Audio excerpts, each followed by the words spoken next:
So Richard has always been somebody who dreams big. And he's very good at painting that picture for the team of what can be if everyone pulls together.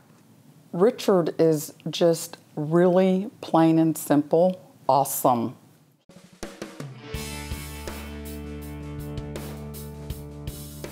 I realized when I was in the pharmaceutical business that I was dependent, I was working for somebody else, which is fine if that's what you choose to do. But I also realized that I was following someone else's dream. It wasn't my dream. I wanted to be successful in a business that I could call the shots on. That made me decide that I wanted to go into business for myself.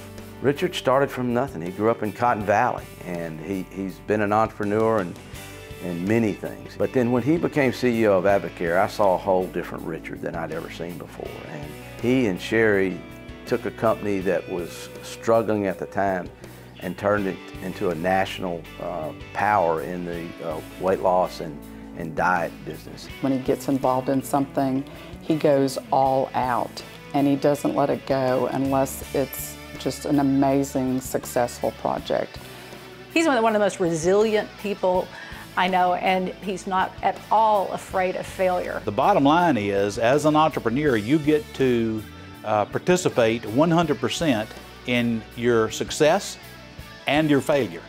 So you have to learn that just because things didn't go well today or this month or even this year, that's not the end. It maybe was a learning lesson for you to learn what needed to be done better the next time. The most impressive thing about Richard is the relationship with he and Sherry. They have a wonderful and beautiful marriage, and they are a team if there ever was one. And Sherry's not just cheering him on in the background, she's truly at his side. She went to work at Advocare. They did it, not just Richard. Everything's organized with Richard. Well, actually, Sherry organizes it, and Richard does what he's told to do, like most of us that are married. Richard and I have been friends for 55 years, so I feel extremely qualified to not only second what people have said, but I know everything about the man. And it's been an honor for me to go on that journey with him. He focuses on everyone else, and he really does help them achieve their goals, because it's not about him. It's about getting the job done. I remember when I first took over at a company a few years ago, things were not going so well with that company, and they were constantly making exceptions. And so one of the things that I said is, these are the rules. They will be applied to everybody regardless. These are the rules. And I remember a lady coming up to me after I had been there for several months, and she said to me, she said, "I don't like you. I'm not even sure I like your rules, but one of the things that I can say about you is you apply them the same to everybody. You are consistent, and I can follow you." You know, he doesn't have much hair, so his smile just shines, you know, like everywhere. But he had a lot of hair when he was young. He had a lot of hair. And so now that he doesn't, he has to kind of make up for that, and with his big smile and generous heart.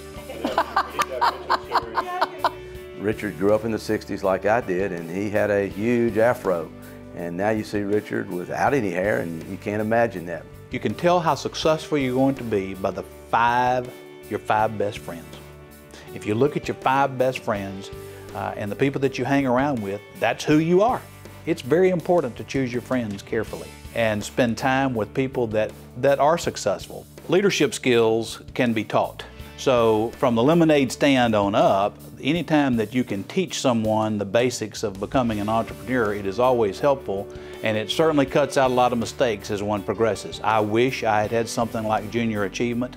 I've always been an entrepreneur. I just didn't know it. He wants to see this town, this city, our children to succeed. And being a part of Junior Achievement is going to give him that tool, and he's going to be just an amazing partner for our kids. Because at the end of the day, it doesn't matter what kind of car you drive, or what house you live in, or even how much money's in your bank account. What really matters are your values and what you pass on to the next generation. And if we can do that for junior achievement students, then we can look back on life and say, no regrets. We've done everything we wanted to do. If you are participating in junior achievement in high school and you are really applying yourself and absorbing those things that are being taught on a weekly and monthly basis at junior achievement, then your likelihood of success is much higher than your peers who are not participating. So let me both encourage you and say congratulations for having made the choice to become and stay a part of junior achievement. Because you really don't know what is that one piece of the puzzle that may click, and it could just be something you learn in junior achievement that is the whole secret to your future success. And please never ever think that success is for other people. Sometimes he's wildly successful like he was with Advocare, but Richard himself will tell you there were times when his dream flopped and he had to pick himself back up and come up with a new dream or rebuild that one. It wasn't this little nice smooth path to the top for Richard.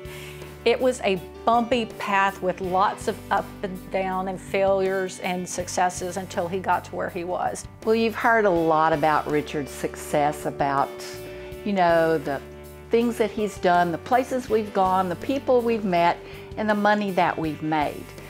But we did all that twice in our lives. And the first time we did it at a very young age.